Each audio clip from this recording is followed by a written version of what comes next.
born in the freest corner of the known world, or so they will later claim. In the land of fjords and fire, where the women of sagas ride beside kings and curse their lovers in the language of steel, they say a girl can grow into anything. A shield maiden, a prophetess, a queen. But those stories are told by men who never bled between their legs or buried daughters without names. The sagas forget the midwives who crushed skulls to save mothers, the wives traded for farmland, the girls who died face down in slave ships. You believe in the myth at first, because it's all they give you.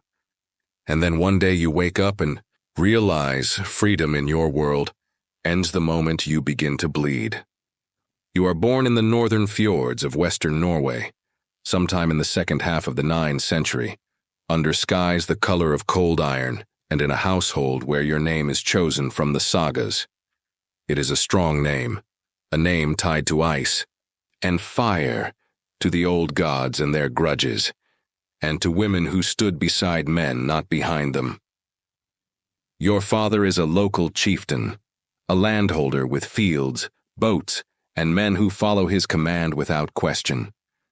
Your mother manages the farm while he sails. She carries the keys, the books, the herbs, and the secrets. From your first breath, you are told that you, too, will become a woman of consequence. You learn quickly. You spin wool before you are 10, you gutfish by the time you are 12, and by 13 you can track the movement of silver and grain better than most boys in the village. When your father is away, your mother takes you to the thing, the assembly of free people. And while she does not raise her voice often, you notice that when she does, the others fall silent. You think this is what power is, quiet, watchful, hard as frost. You believe you will have it one day too. The sagas sung at night are filled with women like you, shield maidens, seers, widows who command vengeance and make kings. You grow up, wrapped in their names, their daring, their deaths. There is no reason to doubt their truth. At the fire, while the men boast and the ale flows, you see your future as something cut from their thread, bloody perhaps, but glorious. When your older brother tells you that women do not go to Valhalla, your mother corrects him with a look. You remember that look more than his words. Then you begin to notice other women, the ones who do not sit at the fire, the ones without names. There is one who cleans the chamber pots and brings water to the cattle in winter. She walks with her, head down, her arms wrapped in old cloth. She does not speak. She has no jewelry, no protection rune, no knife. You ask your mother where she came from. Your mother answers softly, from the east in chains. Her family was burned. She had sisters. She had a name. Once, they call her Thrall, but you see that she bleeds when cut just like you do. And she does. Not speak, not because she cannot, but because there is no one left to hear her. For the first time you feel the edge of your own world, and it is not wide, it is not free, it is just quiet, until someone decides to tear it open. At your coming-of-age feast, they place a silver comb in your lap and a small sax blade in your hand. The comb is to show your beauty. The blade is to protect it. You are told these are symbols of womanhood. But no one says what to do if the blade fails. No one says what happens if you are beautiful to the wrong man. Later that night, you overhear your father speaking in the longhouse. He is laughing. There is talk of land, of cattle, of a merchant from the south who needs a young wife. A useful match, a good exchange. Your name is mentioned, not as a person, but as a promise. And just like that, you understand something. Deeper than the sagas ever told you. Your life is not your own, not now, not for a long time. You are 15 winters old when the match is made. The man is twice your age, from the trading coast, with silver in his beard and coin beneath his nails. He is not cruel, not yet, not in the way stories warn of monsters or devils, but he is loud when he wants something, and very quiet when he takes it. Your father calls him respectable. Your mother tightens her lips and sharpens her kitchen knives more often that week. You are told to be proud. You are told this is an alliance. You are not told that your body is the bridge. The wedding is a blur of color and obligation. Pine needles crown your head. The scent of smoke clings to your hair, and your dress, sewn by your mother's own hands, is heavy with thread and expectation. Guests eat, men drink. Your future husband shows his teeth to all the elders and places his hand on the small of your back like he already owns it. You smile, but it is the smile of carved wood. Still, quiet, already splitting along invisible. Grain. That night you are taken to the bridal bed. There are no soft skins, no gentle touches, no waiting for your breath. There is only the press of weight, the sourness of ale on his mouth, the sting where your childhood ends. It is over quickly. Still does not end. When he is finished, he rolls away without words. You stare at the smoke hole in the roof. The stars are hidden. You count breaths. You bleed. At dawn, he is gone. Back to sea, to trade, to profit. The household falls into your hands like a sack of wet grain. You are expected to manage to obey the steward, to serve the visiting men with bread and salt, and keep the floors swept. You do. Because you are not dead, and here that is often all the victory you get. The servants no longer look at you with curiosity. Now it is pity, or something colder. They know what you know. It has begun. Your belly swells in the months that follow. The women around you nod approvingly. You are told it is a good sign, a strong sign, that the gods are pleased. You are not pleased. You are terrified. The child inside you is a mystery, a sentence, a tether. You hope it will be a boy. Not because you want one, but because you fear what happens if it is not. Each day you grind oats, haul water, mend tunics. You try not to think of the future, but it clings to your spine.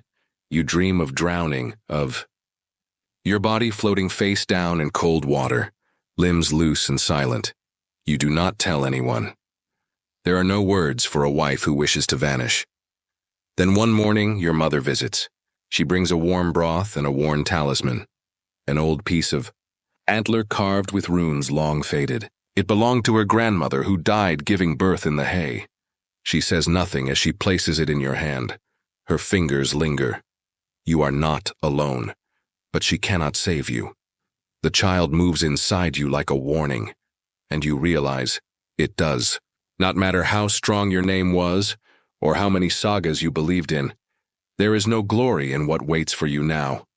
Only blood, only silence, only the door of the birthing hut, opening like the mouth of something that does not care whether you come out again. And when the pains begin, they do not feel like the stories. No sacred drumbeat, no rhythm of nature. It feels instead like your bones are being pulled apart from the inside, one thread at a time. You are led to the birth hut at the edge of the settlement, where the ground stays damp and the air is always sour with old smoke and older pain. There are no healers, only the midwife with cracked fingers and a knife that has seen too much flesh. The fire smolders low, but not for warmth. It is to keep flies away from the open places that birth brings. You are told to kneel, then squat, then lie. There is no softness, only straw that scratches your thighs and the smell of mold in your mouth. You scream once. The midwife slaps you. She says the gods hear weakness, and they answer with death. You bite your hand to keep quiet and taste iron. The child is not coming, not easily. Hours pass. Your mind slips in and out of shape. You see your mother, not in the room but in memory, standing tall, full of strength and sadness. You think of the slave girl with the stitched mouth. You wonder if she ever screamed. The pain reaches a place inside you that no word has ever touched. It is not pain anymore. It is breaking. Then a sound. The midwife groans, curses. The child's skull is caught wrong. She does what she must. There is a sharp pressure and then a deeper rupture. You feel your body tear in a way it was never meant to. You are no longer a girl or a wife or even a human being. You are a tunnel of blood. When it ends, you are empty, hollowed. The midwife wraps something small in cloth and carries it to the door without speaking. It is not shown to you. It is not placed in your arms. A daughter, she later mutters. Blue, not breathing, not worth the ritual. No burial with stone or token. just soil and silence. You lie motionless for what might be days. Fever sweeps through. Your limbs, your stomach knots and clenches even though there is nothing left inside. Your breasts ache with milk that has nowhere to go. You are told you may walk again, but not soon, and not well.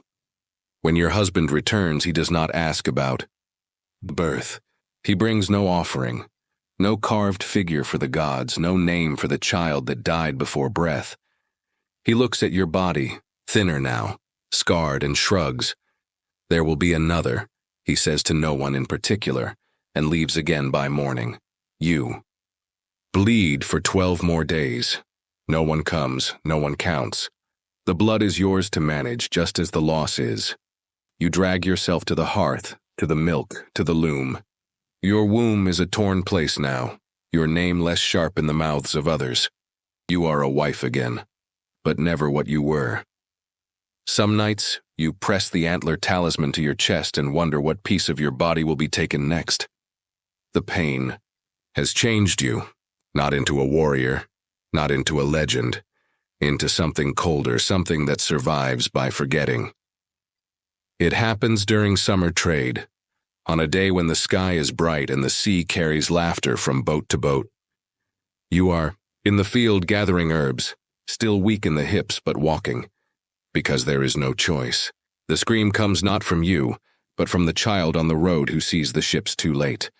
Not your husband's fleet, not your kin, raiders, not enemies of the gods, but of families.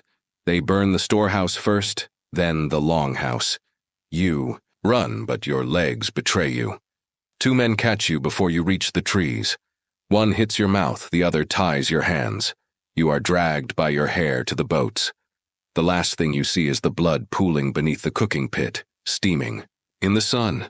No names are shouted, no gods are called. You are not rescued, the voyage is long. Your bindings cut into your wrists until your hands go numb. The boat smells of fish, sweat, and the sick. You are among other captives, older women, 1 child, a boy who coughs blood.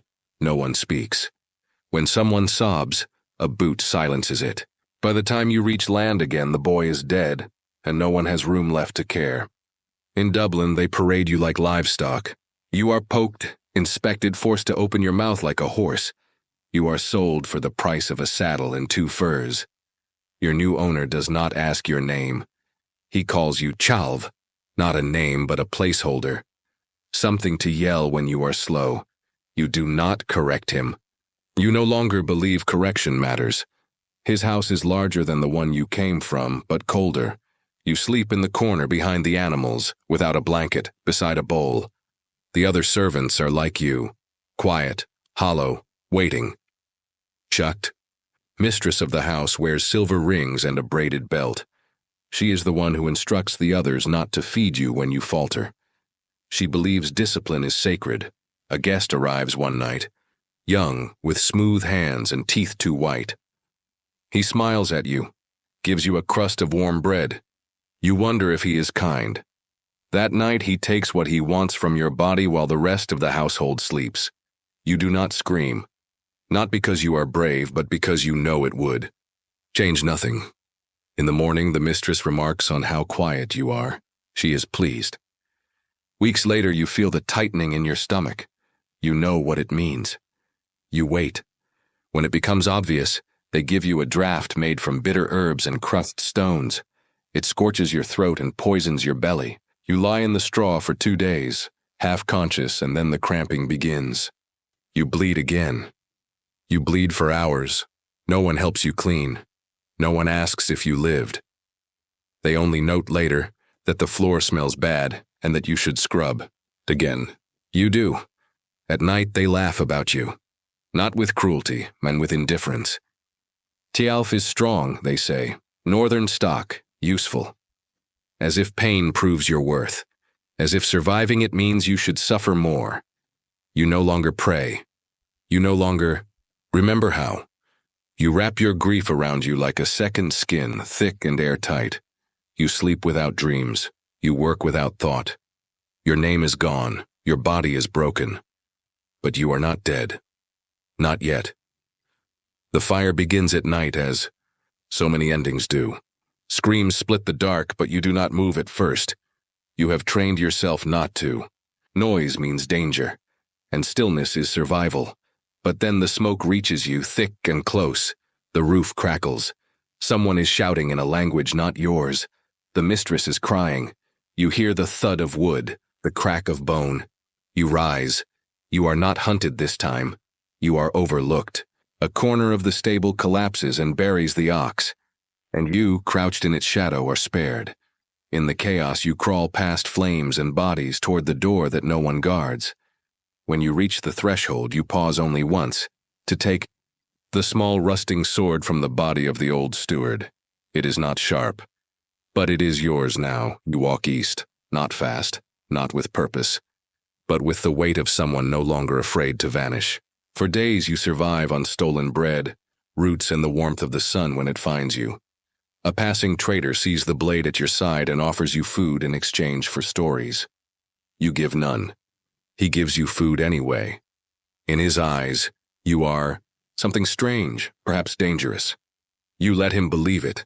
Eventually, you find the edge of a village in Iceland, cold, hard, built on lava and salt.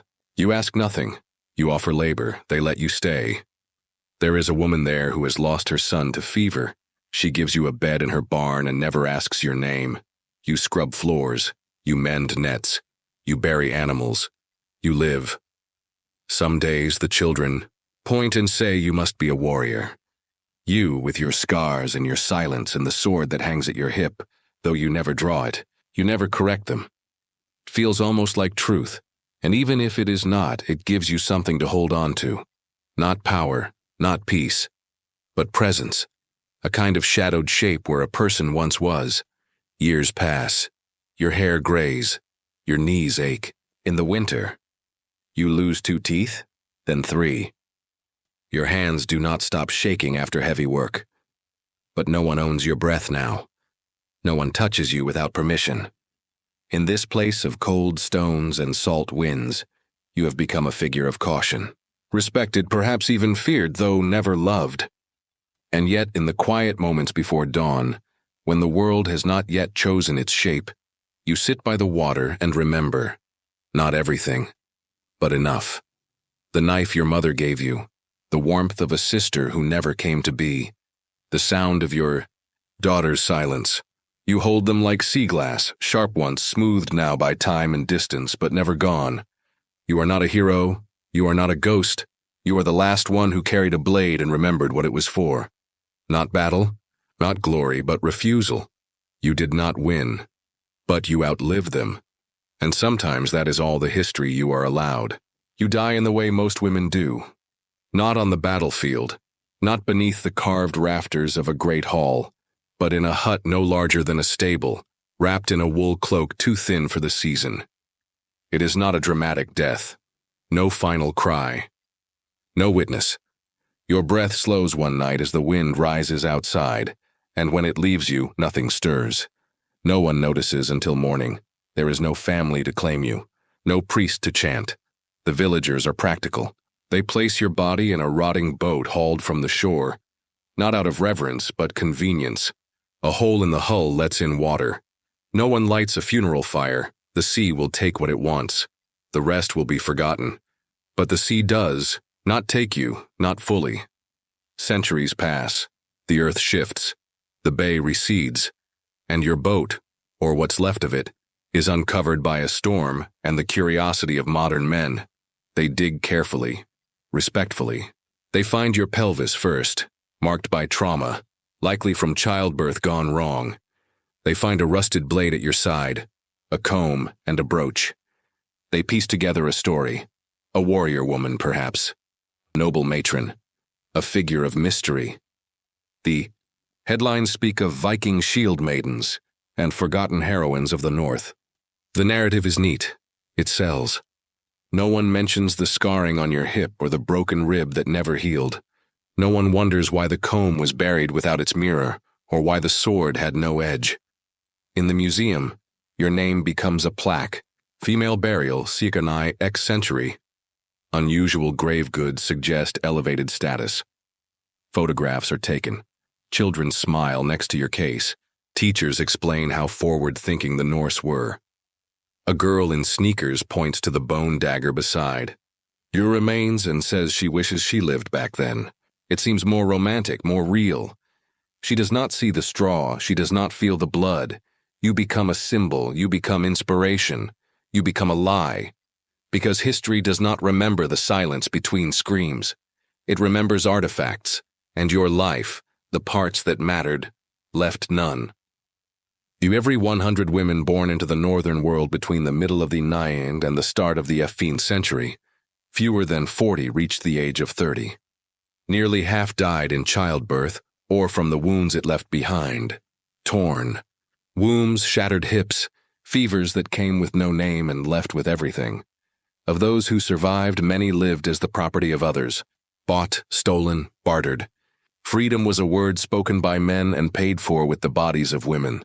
Less than 5 in 100 were ever recorded in runes, sagas, or stone.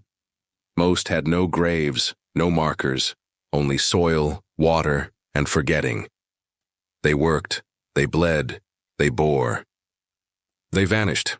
Archaeologists now debate whether their absence from the written world proves their equality, or just how easy it was to erase them. But in bone, truth lingers. Pelvises misaligned by malnourishment, teeth worn from grinding. Grain, rib fractures from fists or accidents no one called by name. You, the one reading this, have never been sold for cattle. You were not married by barter. You will not be punished with silence for bleeding, or forced to carry life you did not choose. You can speak your name, and someone will hear it. That alone places you beyond saga. Do not mistake the myths for justice. Do not think the brooch in the case proves honor. Power carved in metal is not the same as power lived. The woman they buried without fire, the one with the cracked blade and no coin on her tongue. She never asked to be remembered. But if she were here, she might say this: freedom is not glory. It is the absence of ownership. If you have that, then your life, unlike hers, belongs to you.